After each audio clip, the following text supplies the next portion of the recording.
Estimados irmãos espíritas e não espíritas, desejo iniciar esta reflexão trazendo uma belíssima passagem da obra Alegria de Viver, da lavra mediúnica do espírito Joana de Ângeles e o médium Divaldo Franco. Diz a veneranda colaboradora: a vida é bênção de Deus, e viver com alegria que decorre da consciência tranquila, de um coração em paz e de uma conduta reta, é o mínimo que a todos nos cumpre apresentar, como gratidão ao Criador, que prossegue amando-nos sem desfalecimento nem azedume. Sem dúvida, uma grande lição. Foi-nos solicitado refletir hoje sobre o tema O Espírita na Sociedade. E depois de pesquisar o assunto,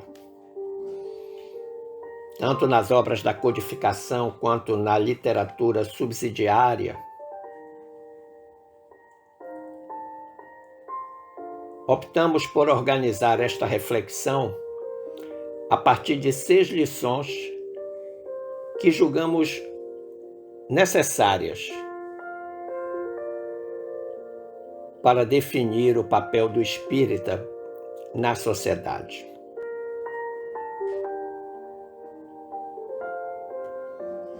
A primeira lição, baseada no Evangelho de Mateus.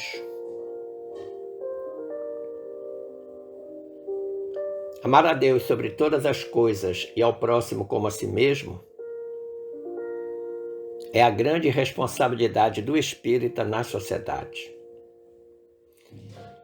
Porque lá em Mateus capítulo 22, versículos 37 a 40, nós lemos: amarás ao Senhor teu Deus de todo o teu coração, de toda a tua alma e de todo o teu espírito. Este é o maior e o primeiro mandamento.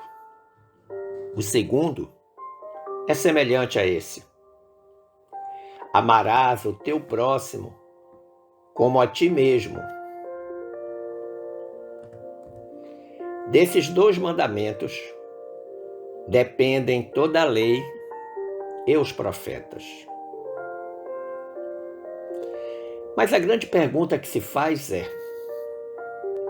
será que cumprimos exemplarmente esse mandamento?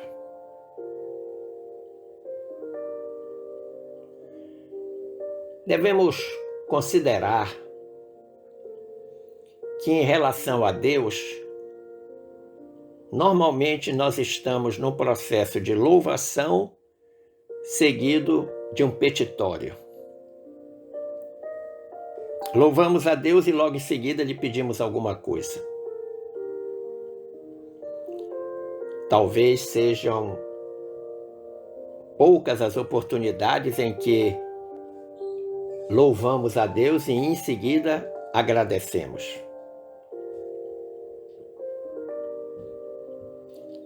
No capítulo 1 da obra mediúnica, Encontro Marcado, do Espírito Emmanuel e do médium Chico Xavier, o benfeitor diz com muita sabedoria: quantas vezes terás dito que amas a Deus e te dispões a servi-lo? E quantas outras tantas terás afirmado a tua fé na providência divina? Provavelmente, porém, Não te puseste ainda a raciocinar que os teus votos foram acolhidos e que o Todo-Poderoso, por intermédio de vasta corrente hierárquica de assessores, te enviou tarefas de cooperação com a sua infinita bondade, junto de causas, organizações, situações e pessoas que lhe requisitam assistência e intervenção. Interessante essa colocação de Emmanuel. O Todo-Poderoso, o Todo-Misericordioso está sempre a mandar para nós, através da espiritualidade amiga, infinitas possibilidades de tarefas de cooperação. Inclusive, Emmanuel aponta onde? As causas do próprio Evangelho, as organizações, as situações, as pessoas, tudo mais que necessita da nossa intervenção, que necessita da nossa assistência, do nosso amparo.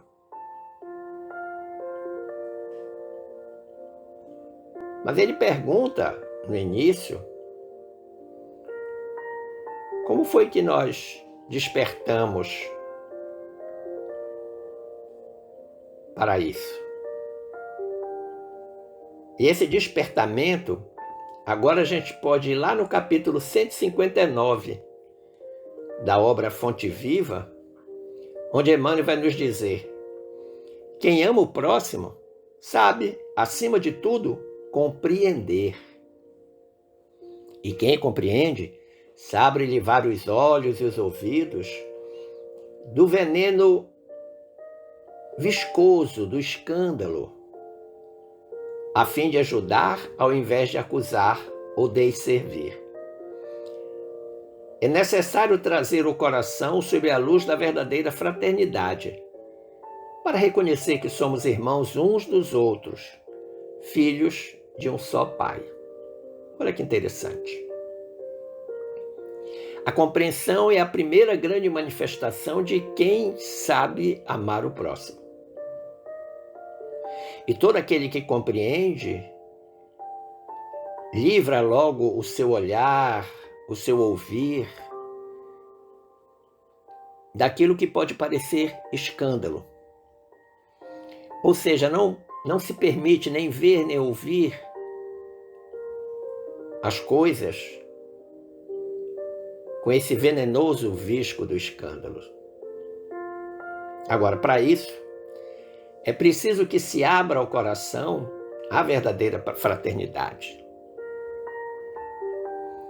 E o caminho mais curto para que isso aconteça é reconhecendo que somos irmãos uns dos outros, portanto, filhos de um mesmo Pai. A equação é simples. Lembremos que o indivíduo que ama a Deus revela que já possui alguma compreensão sobre as leis divinas,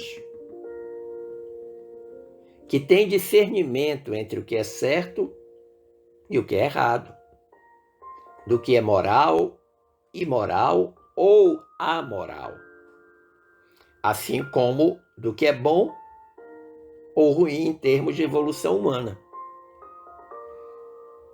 E se ele já tem esse discernimento, portanto, ele deve agir corretamente.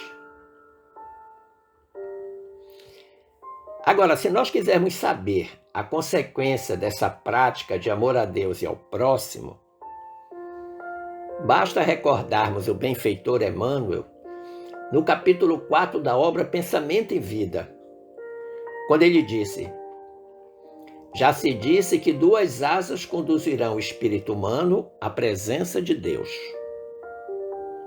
Uma chama-se amor, a outra, sabedoria. Pelo amor, que acima de tudo é serviço aos semelhantes, a criatura se ilumina e a formoseia por dentro, emitindo em favor dos outros o reflexo de suas próprias virtudes. Olha que interessante essa primeira parte. 2 asas levam a criatura humana a Deus, o amor e a sabedoria. E aí o Emmanuel vai dizer como acontece essa questão do amor. Primeiro, ele caracteriza o amor como serviço aos semelhantes. Em seguida, ele apresenta a consequência natural de alguém que serve ao próximo. É uma criatura que se ilumina e a formoseia, fica formoso, fica belo, fica bonito, por dentro, não por fora. Por dentro. É uma coisa do sentimento, é uma coisa do coração, é uma coisa da alma. E quando ele está nesse estado, portanto, ele emite em favor dos outros o reflexo das próprias virtudes. Ou seja, aquele amor que o fez agir, agora se espraia, sai de dentro dele mesmo em direção ao próximo.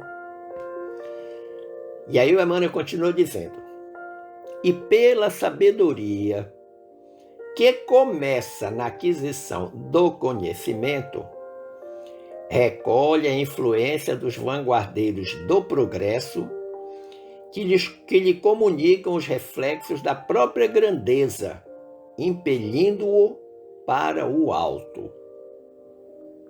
Então, se antes ele explicou como é que acontecia essa chegada à presença de Deus através da asa do amor, ele agora está explicando através da asa da sabedoria. E ele diz que essa sabedoria começa exatamente pela aquisição do conhecimento. Ou seja, nós temos que estudar os postulados da doutrina espírita. Não é ler a codificação, mas estudar, investigar, pesquisar, confrontar, para que a gente se aproprie verdadeiramente desses postulados. E à medida que isso está acontecendo, a gente deve abrir o coração e a mente para o que ele chama influência dos vanguardeiros do progresso, influência dos bons espíritos. Influência dos bons espíritos. À medida que a gente vai estudando e que os espíritos vão nos influenciando, nós vamos crescendo, nós vamos caminhando em direção ao alto. E aí ele arremata de forma brilhante. Ele diz: através do amor, valorizamo-nos para a vida. Que vida? A existência presente? Não apenas ela, mas fundamentalmente a vida futura. A vida que continua depois que nós deixamos o invólucro carnal. E através da sabedoria, somos pela vida valorizados. Não apenas a vida dessa existência, como a vida futura nos valoriza pelo conhecimento que nós adquirimos. A segunda reflexão vem a partir da ideia de que nós jamais poderemos nos afastar do convívio humano. Por isso, tudo o que devemos fazer para exemplificar os princípios espíritas em favor de todos deve acontecer onde quer que nós estejamos.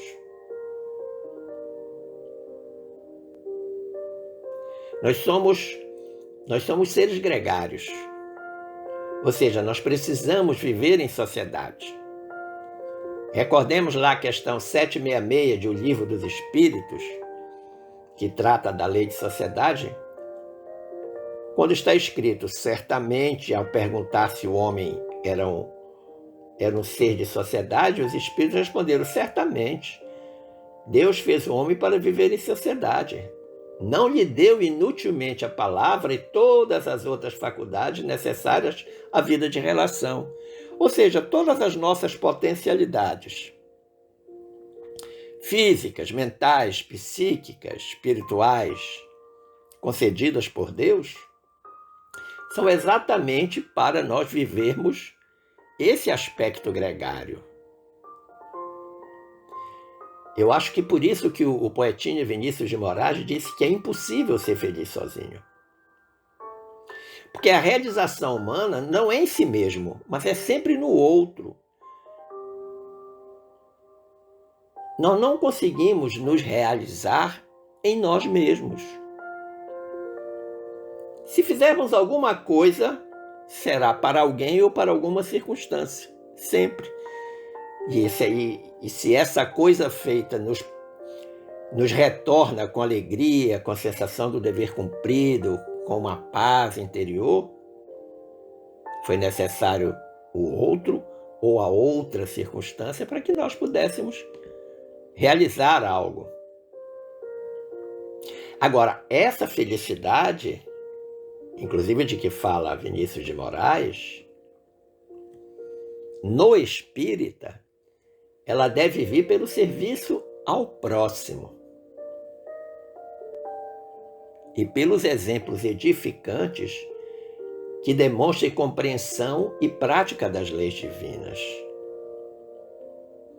Essa felicidade não vem apenas como reflexo de sentir-se orgulhoso de ter feito algo certo, algo bom. Não, até porque o orgulho é uma chaga social. Mas essa felicidade vem quando nós servimos ao próximo, quando nós damos às sociedades exemplos edificantes, exemplos que demonstrem que nós estamos alinhados com as leis divinas, que mais do que um discurso sobre essas leis, nós temos uma prática concreta, real.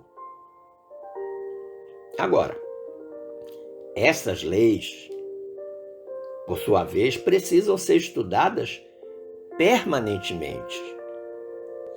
E estudadas com afinco, com perseverança, com determinação. Estudadas e colocadas em prática a todo instante. Sim, porque se nós apenas estudarmos as leis divinas, nós seremos muito cultos em termos de lei divina, mas seremos pouco precisos em termos de aplicação dessas leis, especialmente na nossa vida. Vamos considerar que a passagem de Jesus pela terra foi para que aprendêssemos a amar. Amar como Jesus amou, como o Mestre nos amou, como amou aos seus discípulos, amou a todos aqueles que estiveram próximo a Ele. Não esse amor humano que ainda insistimos em praticar, do tipo eros, do tipo fíleo, do tipo estorge ou estorgeu, mas o amor ágape.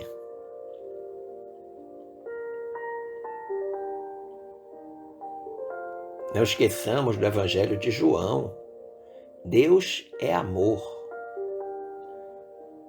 João não disse que Deus é o amor, ou então que Deus tem amor. Não, João diz que Deus é amor. Ou seja, o símbolo mais perfeito de Deus é o amor.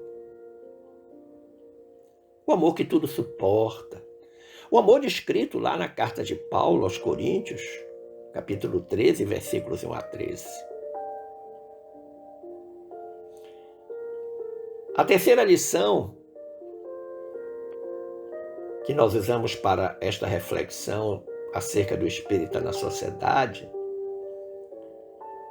diz que o tesouro espírita que nos felicita pode e deve servir de conforto a todos os que convivem conosco ou se aproximam de nós.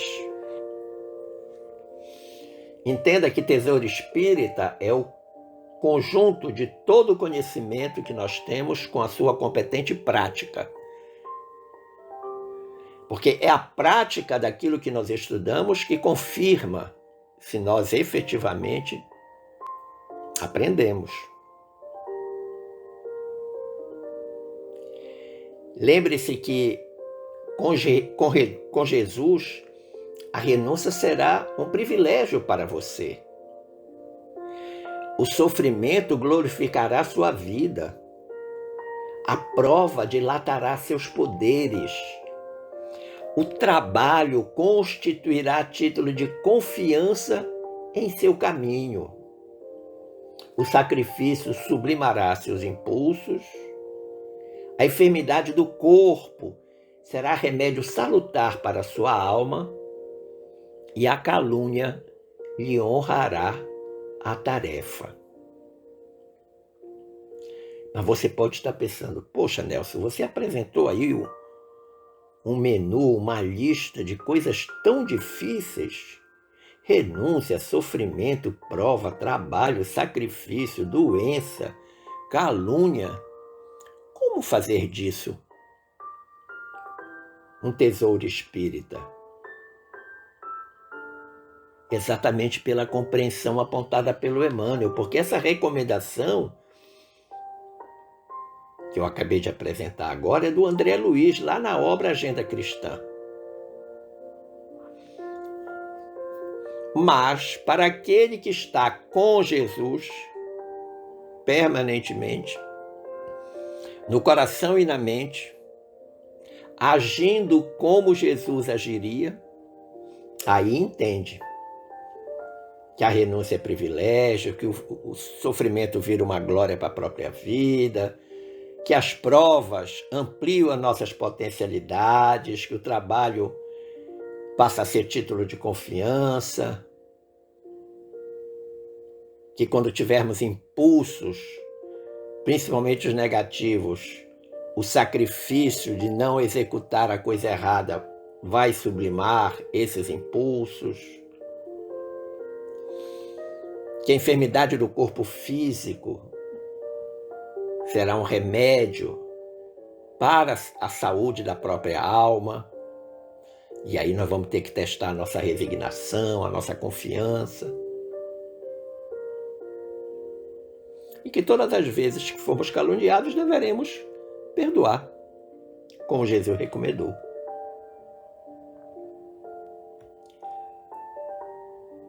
O quarto elemento para esta reflexão sobre a responsabilidade do espírita na sociedade desgrande a responsabilidade de quantos recebem os esclarecimentos espíritas, porque as atitudes expressam melhor do que as palavras o conceito religioso de cada um.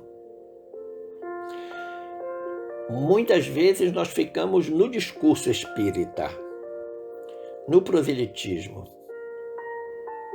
na palavra, mas muito distantes da prática dessas palavras, desse discurso.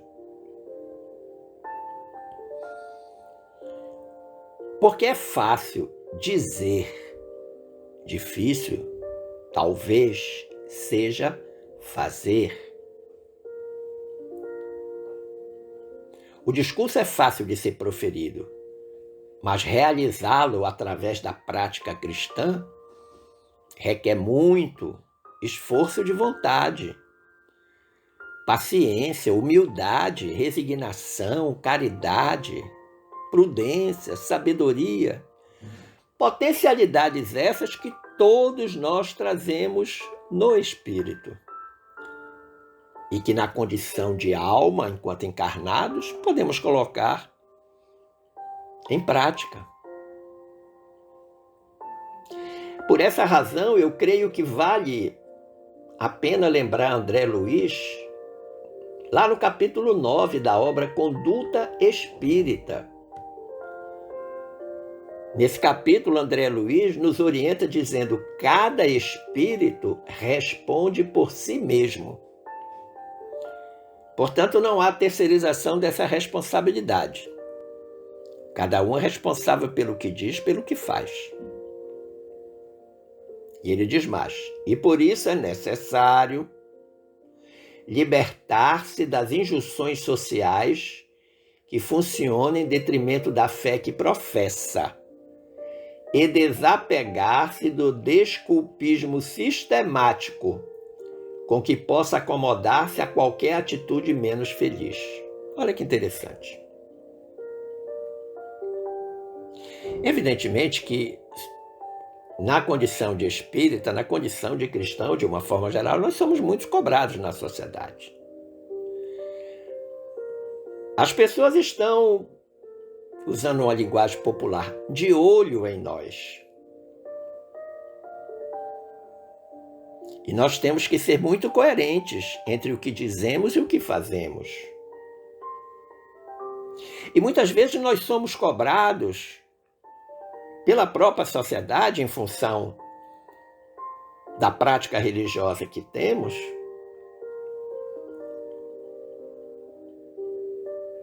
para ver se efetivamente nós estamos convictos e convencidos daquilo que dizemos e fazemos. Nós não podemos estar utilizando desculpas vãs e tolas para escapar das nossas responsabilidades que o Evangelho determina, o Evangelho de Jesus.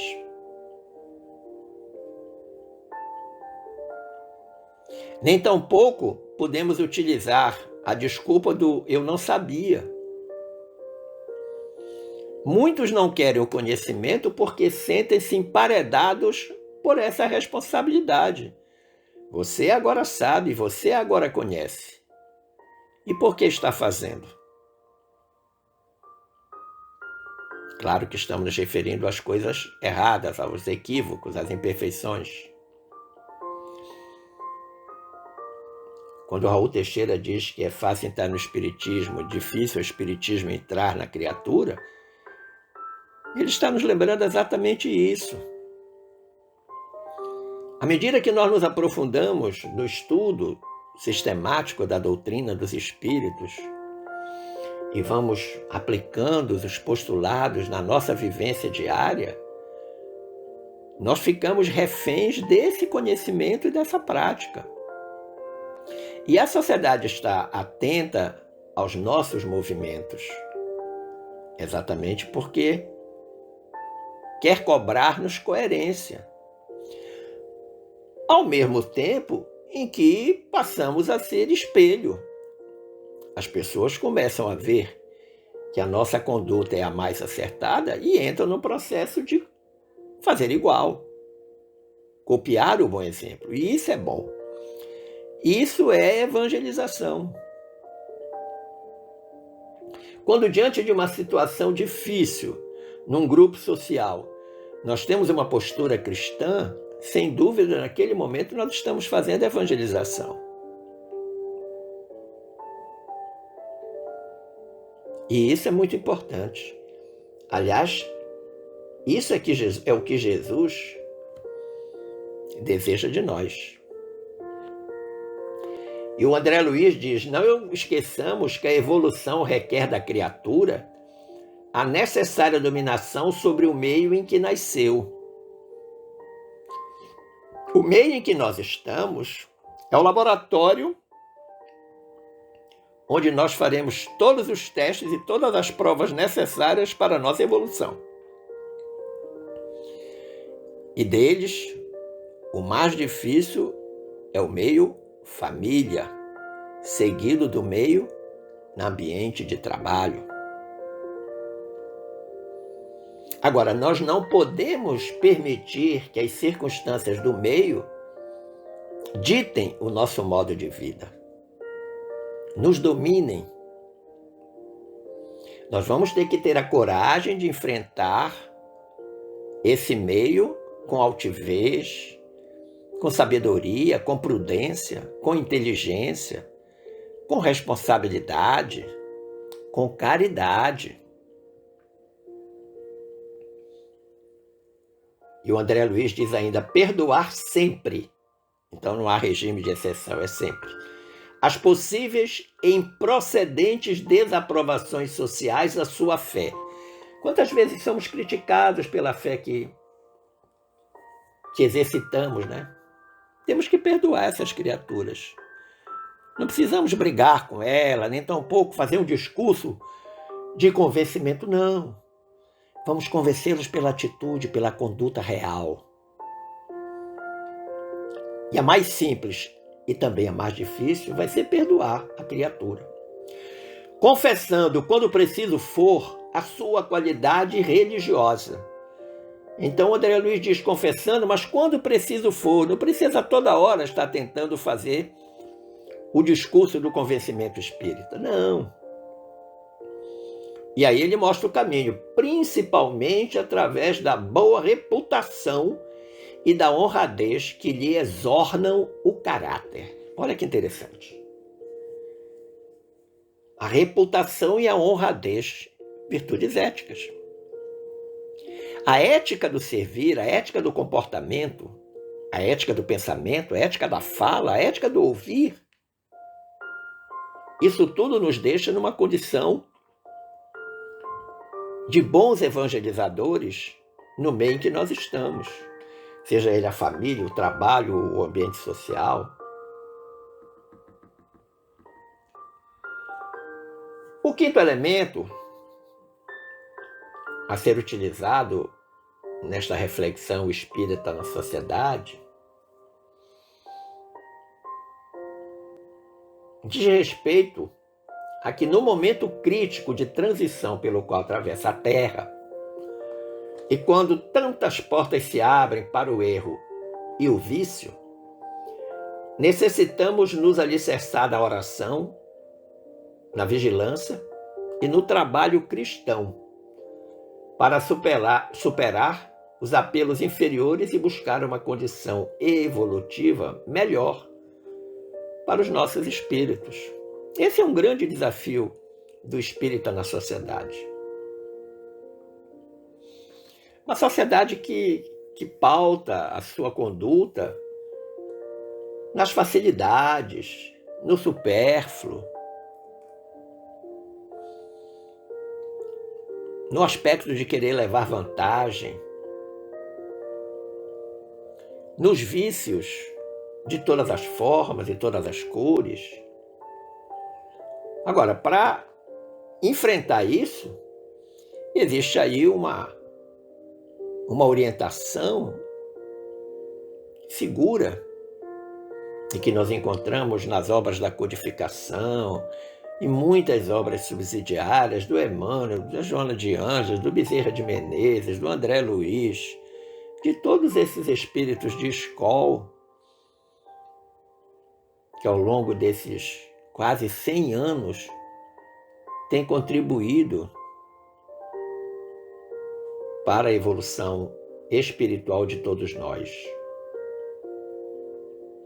O André Luiz, lá naquela obra que foi citada anteriormente, a Agenda Cristã, ele diz algo interessante, ele faz uma recomendação precisa, ele diz: o espírita deve, em injunção alguma, considerar ultrapassadas ou ridículas as práticas religiosas naturais do espiritismo, como meditar, orar ou pregar. Olha que interessante. Se alguém achar que esta forma de ser espírita está ultrapassada, é démodé, nós não devemos nos importar com isso. Devemos permanecer. Claro, sempre tendo a prudência, o bom senso, a serenidade e o senso de oportunidade. Isso é importante, ter senso de oportunidade. E aí podemos fazer um gancho aí com Emmanuel, a partir desta colocação do André Luiz, nós podemos fazer um gancho com Emmanuel lá na obra Religião dos Espíritos, porque o Emmanuel diz algo muito interessante sobre essa conduta do espírito, do espírita, esse papel. Ele diz: espírita, deve ser a tua conduta, ainda mesmo que estejas em duras experiências. E quando ele fala espírita, ele não está apenas denominando, dando um nome à condição que nós somos portador. Ele está falando espírita no sentido daquilo que deve nos representar verdadeiramente, que é uma alma saturada, absolutamente saturada das leis divinas que são colocadas em prática a todo instante. Espírita deve ser a tua conduta, ou seja, o meu agir no mundo tem que vir saturado do Evangelho de Jesus. E ele diz mais: espírita deve ser o nome de teu nome, ainda mesmo respires em aflitivos combates contigo mesmo. Essas injunções sociais muitas vezes tentam tirar-nos de nós mesmos, levar-nos a nos afastar daquilo que acreditamos. E o Emmanuel está dizendo que, mesmo que a gente esteja nessa situação aflitiva, desse combate conosco mesmo, essa luta interna, a gente não deve abrir mão da condição de um seguidor e exemplificador do Evangelho de Jesus. Finalmente, lembremos que, como sexta dimensão ou sexta reflexão, que o berço confere a todos a bênção da existência física. Mas a vida é o resultado do esforço de cada um. A razão por que compete ao espírito lançar na sociedade em que vive os fundamentos do Evangelho, para que o bem, o amor e a fraternidade sejam o apanágio da civilização que nos aguarda num futuro próximo. Então esse é um compromisso essencial. Nascemos, crescemos, evoluímos fisicamente, mas também devemos evoluir espiritualmente. Agora, a nossa evolução espiritual depende do esforço que nós fizermos para alcançá-la. E aí nós precisamos estar permanentemente vivendo os fundamentos do Evangelho, exemplificando-os verdadeiramente. Lembrando que Jesus fazia tudo o que dizia. Ele não fazia diferente. A confreira Vera Jakubowski tem uma afirmação interessante. Ela diz lá no site que ela tem: devemos viver o presente com responsabilidade, pois é no presente que tudo acontece. E ele, o presente, é fator determinante do nosso futuro e se torna oportunidade única de realizações. O nosso presente a todo segundo está virando passado. E nós não podemos modificar o passado. Ele é absolutamente imodificável, se pudermos criar esse neologismo. Não tem como modificar. Passou, está passado. Agora, o presente que nós estamos a viver, nós temos que estar alinhados com o Evangelho,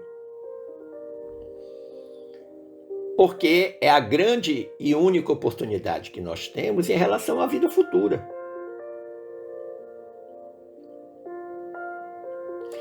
Conclusivamente, nós podemos apontar como elementos que consideramos essenciais à vivência do espírito na sociedade 6 elementos. Primeiro, o exemplo do bem começa em gestos pequeninos. Portanto, devemos fugir à tentação da grandeza, das coisas espetaculares, grandiosas. Segundo, o silêncio exterior favorece a ordem. O silêncio interior favorece a conexão com Deus. Se o silêncio externo permite que a gente trabalhe em paz, sossegado, o silêncio interno nos leva a Deus, faz a conexão. A gente precisa usar o nosso Wi-Fi, cuja senha é caridade. O terceiro elemento, a harmonia dos pensamentos condiciona a paz e o progresso de todos. Pensar bem, pensar no bem. Isso é fundamental. O quarto elemento, a disposição de servir, por si só, já simplifica os obstáculos. Por mais que existam pedras e espinhos no caminho, quando nós nos dispomos a servir, há toda uma conspiração da espiritualidade superior em nosso favor, facilitando a nossa luta, eliminando esses obstáculos. O quinto elemento, quem se ilumina, recebe a responsabilidade de preservar a luz. Aquilo que se falou lá anteriormente, né? Quando a gente vai fazer a caridade, vai fazer o bem, que a gente se ilumina e se aformoseia por dentro. E essa luz, então, esparge de nós. Agora, quando nós começamos a produzir essa luz, nós temos que preservá-la. Porque situações acontecerão para desligar a nossa usina do bem. E o sexto elemento, a pureza da prática da doutrina espírita deve ser preservada a todo custo. Em que pese as críticas, as piadas, as injunções sociais de uma forma geral, nós devemos ter a coragem de exercitar os postulados da doutrina espírita na sua maior pureza. Nós não temos que estar inventando o postulado espírita. Nós temos que vivê-lo. Consoante o Evangelho de Jesus, entendendo o que significa a nossa condição de espírito e espírita. O espírita na sociedade tem muito a contribuir em favor de si mesmo e em favor de todos. Agradecendo o carinho da atenção, das boas vibrações emanadas, eu desejo que fiquemos todos em paz com Jesus. Um forte abraço.